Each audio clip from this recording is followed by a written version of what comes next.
So imagine a world where your releases are seamless, every deployment feels like a victory, and your customers are never waiting weeks for the next big feature or bug fix. As Chris mentioned, I'm Tracy Bongiorno, CTO at Mentorloop, and that's exactly what happened for us when we moved from Gitflow to continuous deployment. I'd like to take a brief moment and get to know you guys a little bit better. So if you'd humor me, please. How many of you are using Gitflow in your day-to-day development, or your teams are using Gitflow, or someone you work with closely? A few? I saw a few hands come up. So how about trunk-based development? How many people are using trunk? About the same amount of hands went up. So I'm guessing the rest of you are not using any branching strategy, committing directly to main, or just not coding at all. All right, so whatever camp you're in, how many of you are actually using continuous deployment? Not to be confused with continuous delivery, which if you're not sure the difference, you might not be using continuous deployment. So there were some hands, which means I'm not sure why you're here, but hopefully you get something good out of the talk anyways. So that did not advance. Let's try that again. So for us, the benefits of Gitflow weren't overcoming the challenges and overhead we were having. So we started a journey to look for an alternative solution. Here are 3 key discoveries. Nope, that didn't work either. This is the first time I've used the little Canva app. No, oh no, it's not working. All right, we'll just stop there. There's some animations that don't work with the Canva app. If someone works for Canva, please come see me afterwards. I have feedback. So here are our key 3 discoveries. A quick web search will show that Gitflow, for the purposes of building modern web apps, is effectively dead. That the key to delivering value quickly and with agility is to always be continuously improving. And for us, in the end, continuous deployment helped our team make continuous impact for our customers and our business. Now, a bit of history. Gitflow gained popularity in 2010 when Vincent Dreisen wrote an article titled "A Successful Git Branching Model." The success of Gitflow centered mainly around its ability to bring order to chaos in what was effectively the Wild West of software development. It had a well-defined, even if unclear, branching strategy that helped organize releases and hotfixes. And it helped teams who were struggling with the growing complexities of CI/CD and with the increasing number of contributors to their repositories. In 2020, about 10 years after the original article was written, Dreisen added a note of reflection, conceding that for the purposes of shifting to web app development, Gitflow was dead in the water. Now I'm about to date myself a little bit. I have a very vague recollection of my coworker at the time making a big fuss about this article when it came out, and I've been using Gitflow ever since. You know, after we moved off Team Foundation Server. Did anyone use Team Foundation Server? Yeah, a few people. All right, I have dated myself, thank you. So even in most of my teams since, we've had some form of installable or versioned code where it makes sense to use Gitflow as a branching strategy to keep track of your versions and yada yada. But now with my team at Mentorloop, where we build a web application that is versionless, we found that Gitflow was really just slowing us down. Our releases took ages. Yeah, I might even say it felt like 3,000 years to get some of our deployments, our fortnightly deployments out the door. Every other Monday, I spent anywhere from 2 hours to 2 days trying to get our fortnightly release deployed to production. This involved cutting the release branch, waiting for it to deploy to our pre-production environment, raising a PR to main, waiting for review, merging, waiting for deployment to production, and then finally merging main back into develop. A lot of steps, a lot of complicated process. And then if we found any bugs or issues at any point in that process, whether it be bugs in our pre-production environment or issues with the pipeline or the build, that meant more reviews, more cycles, inevitably delaying the release. This is just not working. I'm sorry. So incomplete work would either have to wait 2 weeks or we'd have to hold the release and try to squeeze it in.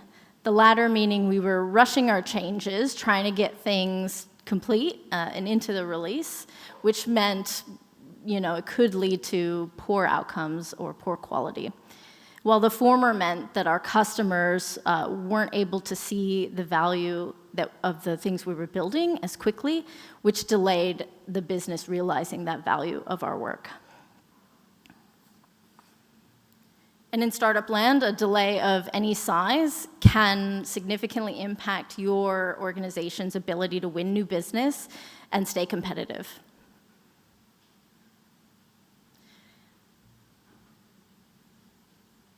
Our hotfix process was painful. Maybe not as scary as this looks, but it was certainly painful nonetheless. Our release branches deployed to our one pre-production environment, but our hotfix branches, if you haven't seen this is quite fun. So our hotfix branches didn't deploy anywhere, which meant we could only test our hotfixes locally and in production. So you might think, why not just have our hotfix branches deploy somewhere, but why throw a cup of water on a raging forest fire that was our production deployment process? To top it all off, our deployments were very slow. They took at least 90 minutes to deploy a single change to production. So I couldn't live myself with this any longer if I let this madness continue. I wasn't bringing any value to my organization by managing this much release overhead. So this is why Gitflow is well and truly dead to me, and maybe our team, but mostly me. I'm a big believer in continuously improving. No, wait, did I skip a slide? Or did I lose my notes? I'm sorry. Yes, there it is. I'm a big believer in automation and finding new and improved ways of getting things done. There's always room for improvement, and surely we would all stagnate if we never tried anything new, which is why maybe some of us are up here speaking. As a team, we also believe in continuously improving ourselves and as a team, and so we agreed to look for a new alternative and brainstormed and decided to try out continuous deployment with trunk-based development. Now, a quick note, as I mentioned earlier, on the difference between continuous delivery and continuous deployment. They both have the same end goal of delivering your code to production, but the primary difference is the mechanism by which they get there, whether your changes are deployed via a manual gate to production or automatically. The Gitflow process of cutting the release branch and merging to main being the trigger to deploy to production is exactly the type of manual gate that epitomizes continuous delivery. But when every successful build deploys to your customers automatically in production, that's continuous deployment. Before I proceed, does anyone have any clarifying questions about continuous delivery, continuous deployment? Nope.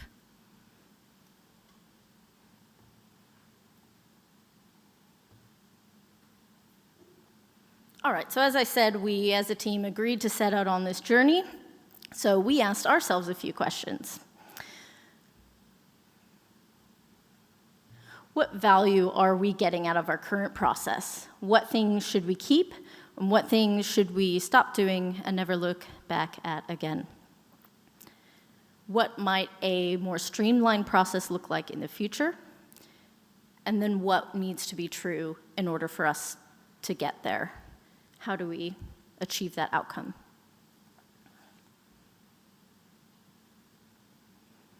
So we sat down and made a side-by-side comparison. Don't worry, you don't have to read it all. I will talk about it. We made this side-by-side comparison of what our current process looked like and what a new process might look like for us.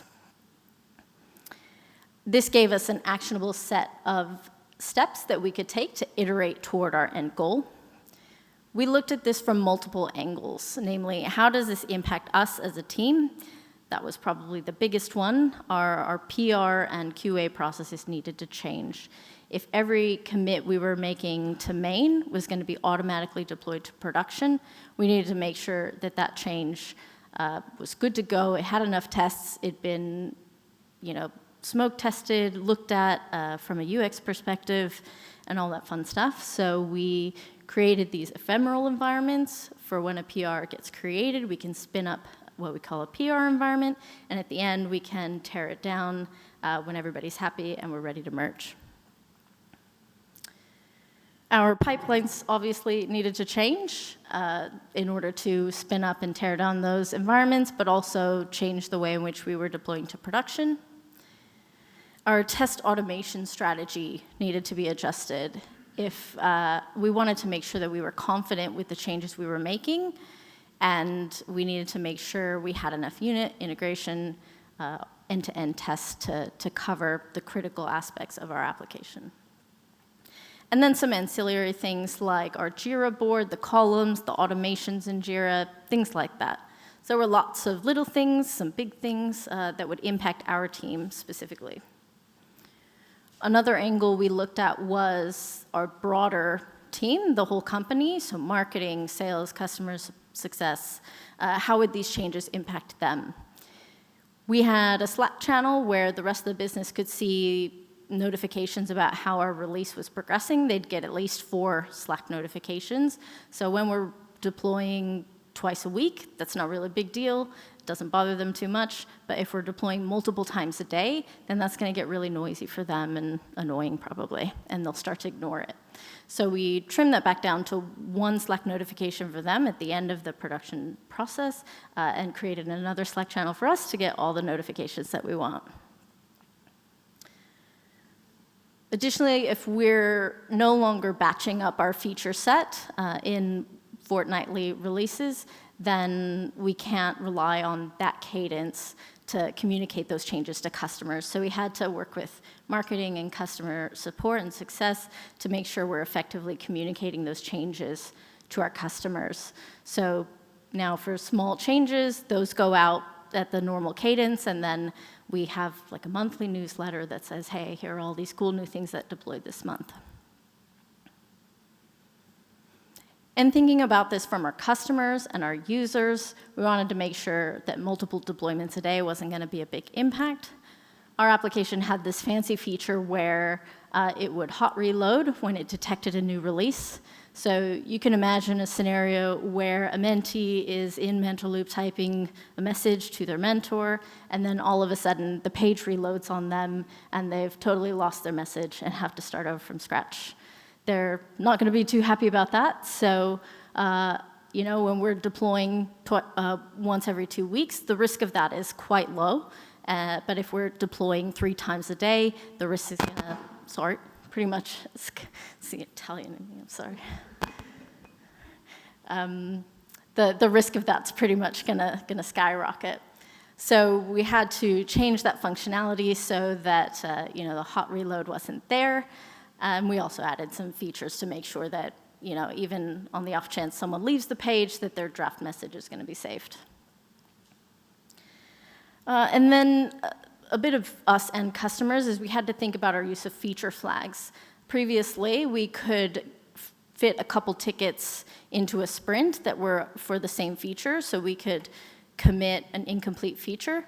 But now, as soon as one PR is merged into main and that's deployed to production, if that's not complete, then it needs to be hidden with a feature flag so that our features aren't going out to production in an incomplete state and users being like, what is this? So there's a lot of tasks here, a lot of action items, a lot of things we had to do to put this in place. So to make sure we had the time allocated to us to be able to do it, we sought buy-in from our business stakeholders, leaning on all of the benefits of what continuous deployment would bring us. So now, with all of that prerequisite work done, we were ready to make the switch. And after a minor hurdle at the start, continuous deployment has transformed the way we build and ship code, helping us create continuous impact for our customers and our business. Oh, did that advance twice? I'm sorry. That was that one. And what could go wrong? Hopefully you know the saying or the phrase, the best laid plans of mice and men often go awry, which I recently learned was from a Scottish poet, Robert Burns. If you've read the poem, it's quite interesting. And if you haven't, go read it. So one of the biggest surprises to me in this process was not the technical shift. That was the fun bit. It was the aftermath, the figuring how to work as a team in this new process. There were a couple things we didn't get quite right. One of them was we didn't set out clear expectations and ownership for our new pull request process. So I mentioned our PR environments spinning up and tearing down.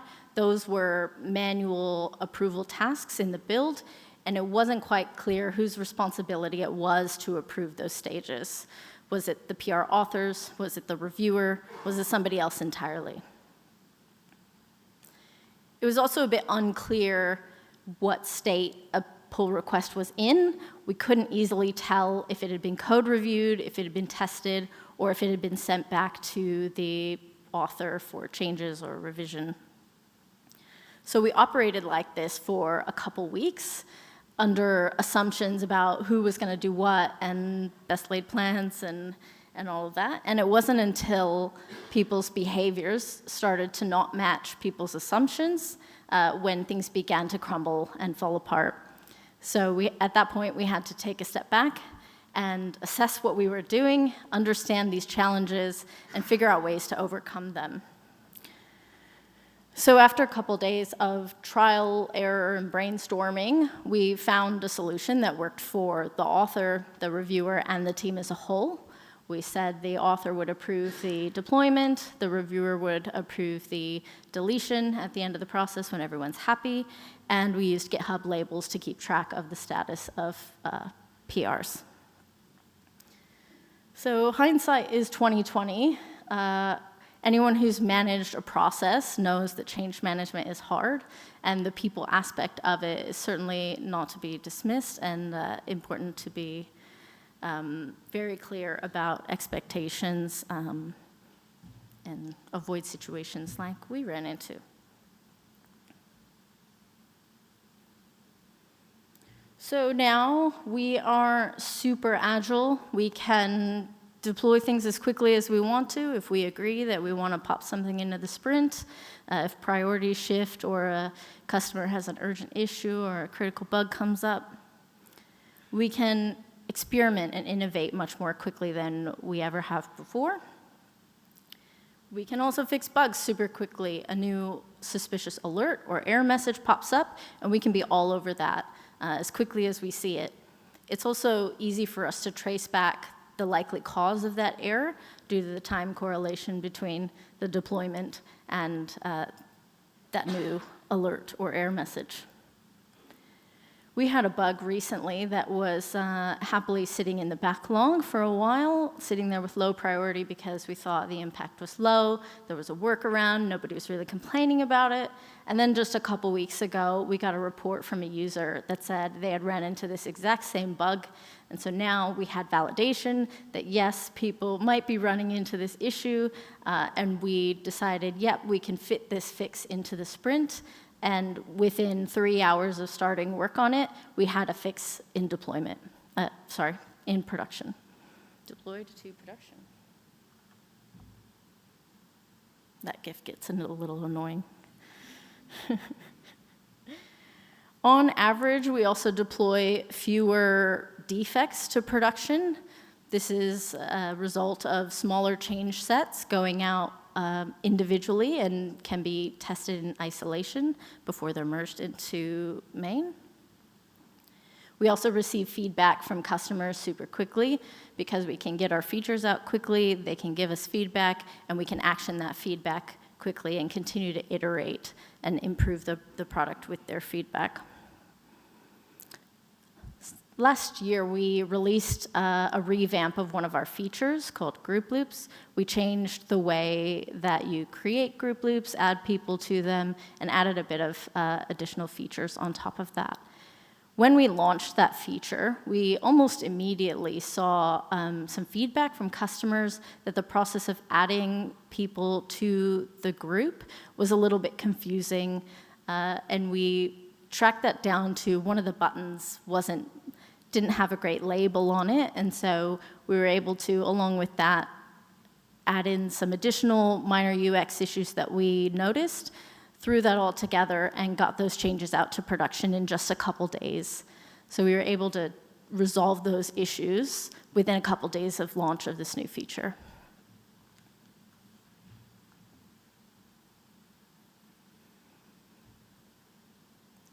So if you like charts, this part is for you. It shouldn't be a big surprise that something called continuous deployment would lead to more deployments. You can see back before we made the switch, we were deploying fortnightly, so that's anywhere from 10 to maybe 18 deployments a quarter. And then afterward, we're sitting at somewhere between 70 and 100 deployments a quarter. So on the far end, that's a 10x increase in deployments. So that means our customers are seeing that value more quickly, more deployments. They also get more used to the changes more quickly because we're drip feeding those changes in. So that's a usability benefit as well. And generally speaking, our hot fixes have, on average, gone down as well. As I mentioned, that's a result of smaller change sets going out and tested in isolation. That bump at the end is just because recently we've been working in some more legacy code, which doesn't have quite as much test coverage, which we're working on. So all of these benefits, all of these things that are helping us as a team align with our org strategy of experimentation. We can get our changes out quickly into the hands of our customers and measure the impact of that change in record time, much more quickly than we have been before. As an example, our product team recently wanted to introduce, as an experiment, a time-based incentive for one of our app-based sales processes. In order to accommodate this experiment, we needed to make a small change to the expiration length of the programs that were involved in this sales process. So we took that on, we said, yep, we can fit that into the sprint. It was a small change, and we had that change out within a day or two, and product jumped on it and put their experiment in place, and we are now well on our way to measuring the impact of that experiment. On top of that, our engineering team are empowered and excited about the ability to directly see the impact of their contributions on our customers and our users. Every feature, no matter how small, we're putting in feature tracking so that we can see, as soon as it's deployed, how many users are using that, whether they're getting value out of it, whether they're happy with the way that it works. And we can see that real time on a dashboard that we keep track of all of the new features we're deploying. And that helps us keep a pulse on the continuous impact that we're delivering to customers and the business. So what now? Fly. Don't wait. The sooner you and your team can embrace continuous deployment, if it makes sense for you, the sooner you can also make a continuous impact for your organization and your customers. And all of the benefits I've talked about aside, I really wish in all of the release management I've done in my career, I really wish I'd done this sooner to avoid hours and hours of staring at pipelines. Thank you very much, and I'll take questions.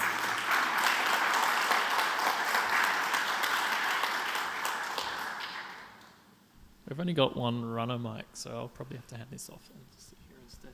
There we go. Questions? Rachel, the first one's right in the middle, just to make it really hard for you. We can take Lord of the Rings questions as well, I assume. I'm not too sure. I can try. That was great, Tracy. Thank you. Thank you. So I noticed from your slides that you were actually doing feature flags before you even moved onto this, which is really cool. Yes. A lot of organizations find that this is a forcing function for them to do feature flags, so they just can't do continuous deployment of features without flags. I've encouraged people to use flags a lot in different places I work at. My current company was doing them long before I got there, which was really cool. But one thing I've always seen as feature flags become used more and features are getting rolled out more quickly, it can be hard to remember to go back and clean them up later. Yes. Canonically, they're not something that sticks around. Something that sticks around is a feature, not a feature flag. And so you do need to go back and clean them up. Do you have a special discipline now that you're using them a lot to keep this going? Do you have some special trick to make sure you go back and clean them up? Yeah, so we always try to, when we're working on an epic, let's say, because those are pretty big, we always have like a cleanup ticket at the end that says, go clean up the code, and while you're there, delete the feature flag. If it's a smaller bit of work that needs a feature flag, we also try to remember to do that. That's the main way in which we handle that. But we do also sometimes have trouble prioritizing those tickets to make sure that we clean up that code. So it's a balancing act of, how much value is cleaning up this code going to give us versus how much value is it going to give the organization by spending time on other features. Thank you.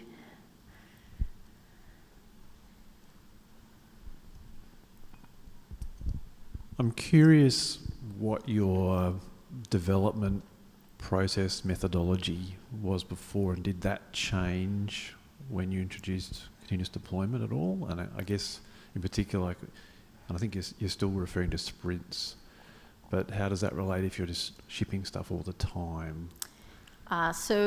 We're using Scrum.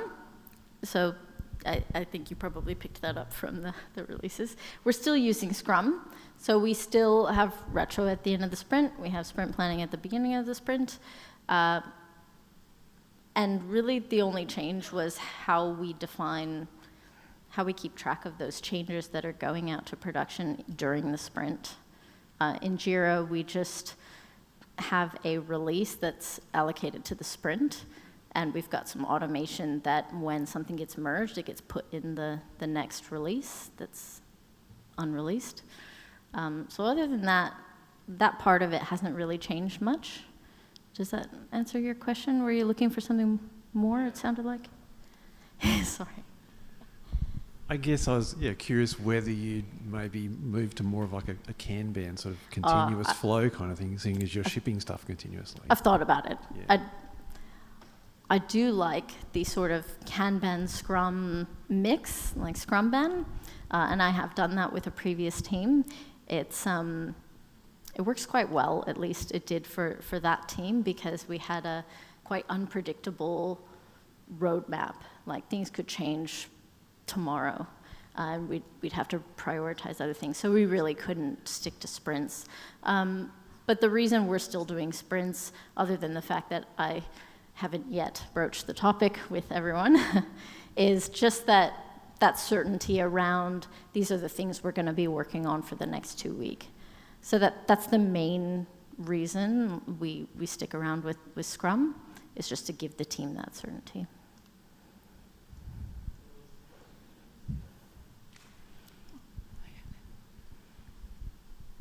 Thanks, Tracy. I love your presentation.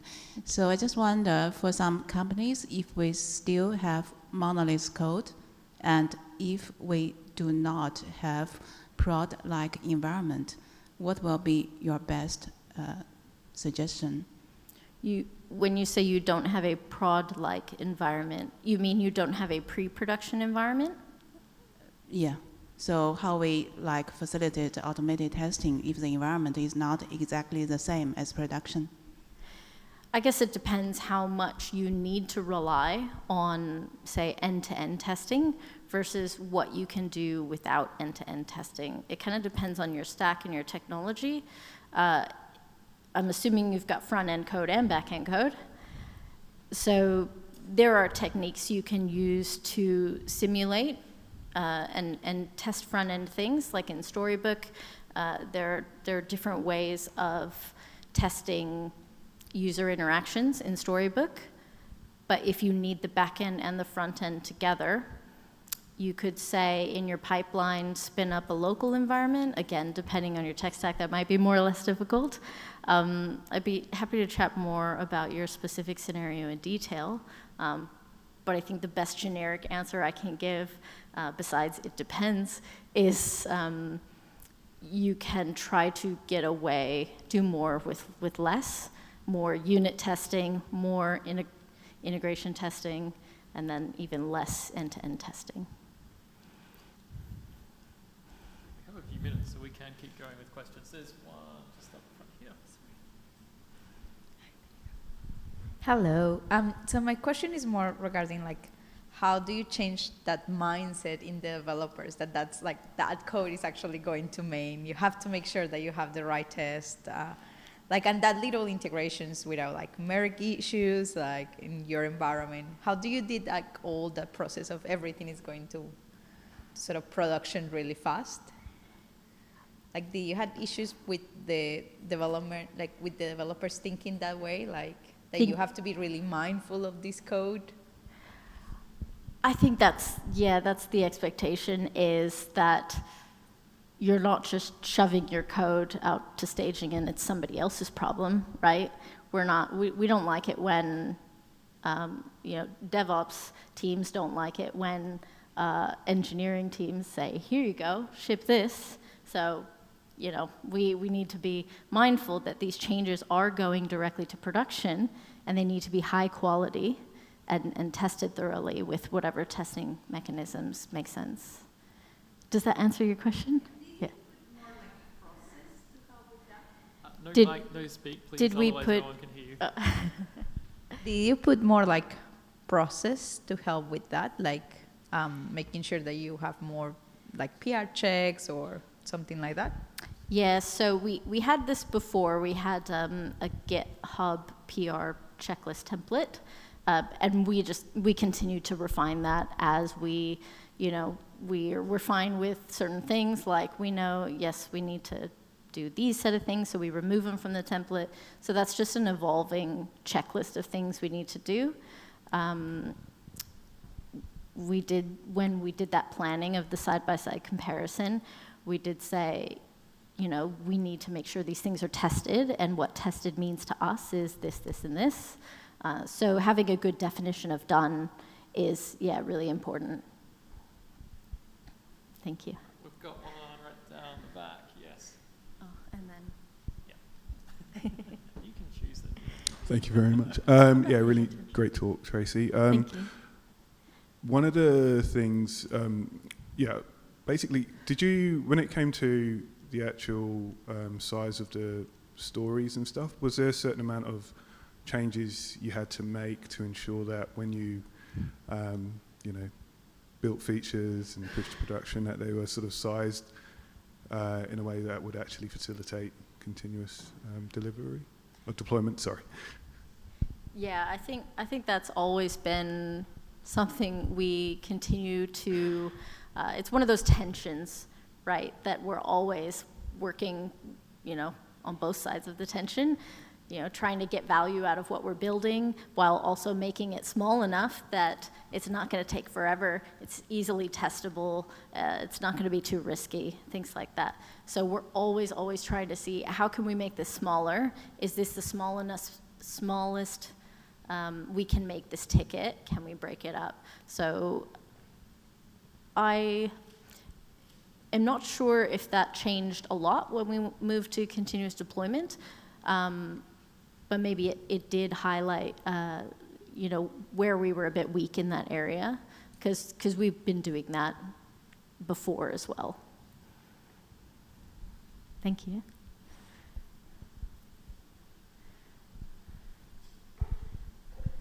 Yeah, thanks for the talk. Very good. Thank I was you. wondering, how long did it take you to make that switch from your old process to the new? All in all, and how did it change your costs of deploying? Like, what it costs to run this? Yeah, that's good.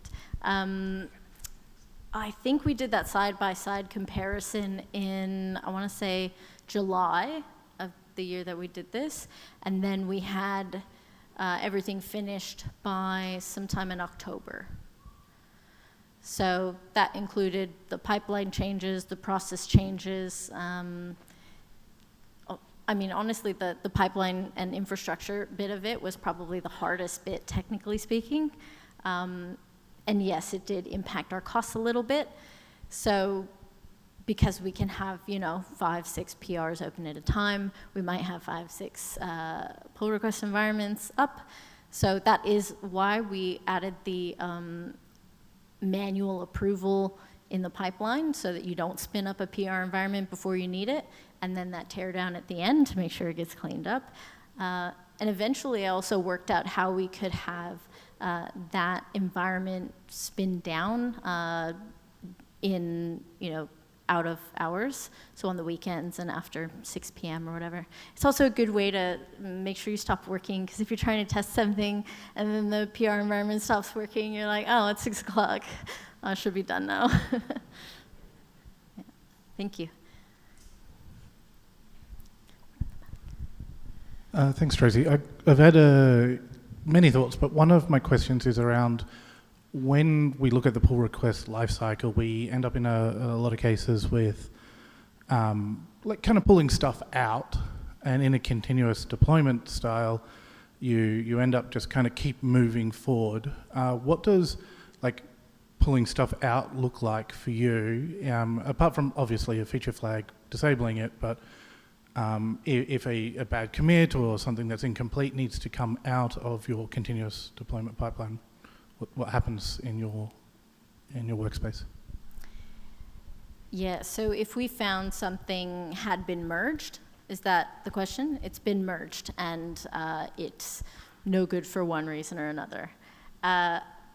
We do actually find those quite quickly. Recently, there were 2 that come to mind. The most recent one, after having learned from the one before it, we just quickly rolled back.